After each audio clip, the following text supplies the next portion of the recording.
Hello and welcome everyone. Have you ever wondered how you can get to the truth in today's world? From the time we're very young, we are taught to believe what people tell us. Sometimes people are right, but sometimes we discover that what they told us simply turns out to be false, even though they might be telling us just to try to help us. Can you recall a time where someone insisted that they were right about something, but you weren't so sure? Or worse, you tried to voice your doubt or question, but you were met with disapproval and perhaps even silenced. Maybe you can recall the scenario happening many times with friends, siblings, teachers in school, other students, and with people in religious circles, and how difficult it was to question or challenge information that was passed on to you for fear of being shunned or reprimanded. And now today, in this era of information that's instantly spread worldwide, we are experiencing doubt and uneasiness in almost every area of life, politics, the environment, human rights, and the intense debate between science and religion, and many other issues. The question in our minds is too often, who's telling the truth and who isn't?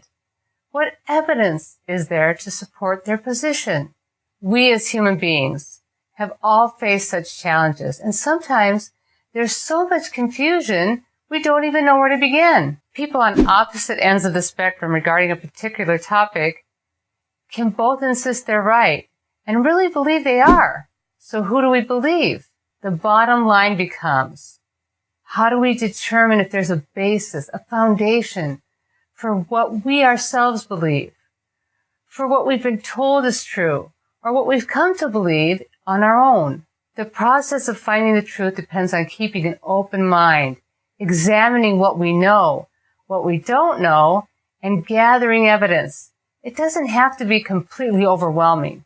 And when we gather evidence, we can perhaps discern the true from the false. Sometimes we simply don't know the answers, so we search for the truth and draw conclusions based on the evidence we're able to gather. Right now, we're going to focus on the debate between science and religion. It's an important issue to many people that's been ongoing for some time, and it has an impact on people every day, on individuals, families, education, society, and so on. So it's worthy of addressing.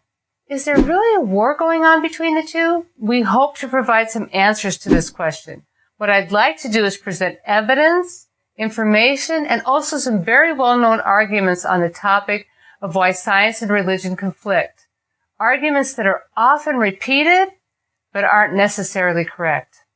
And we'll present responses to those arguments. And if you're trying to figure out what's true and what isn't regarding the science versus religion debate, or you're simply interested in following this topic, as well as other topics that we'll be discussing, then please join us. It's certainly not my intent to try and convince anyone of anything, but rather it's to present evidence so that you can decide. Anything else would not support your right to search, decide for yourself, and come to your own conclusions. So again, welcome. And until next time, take care.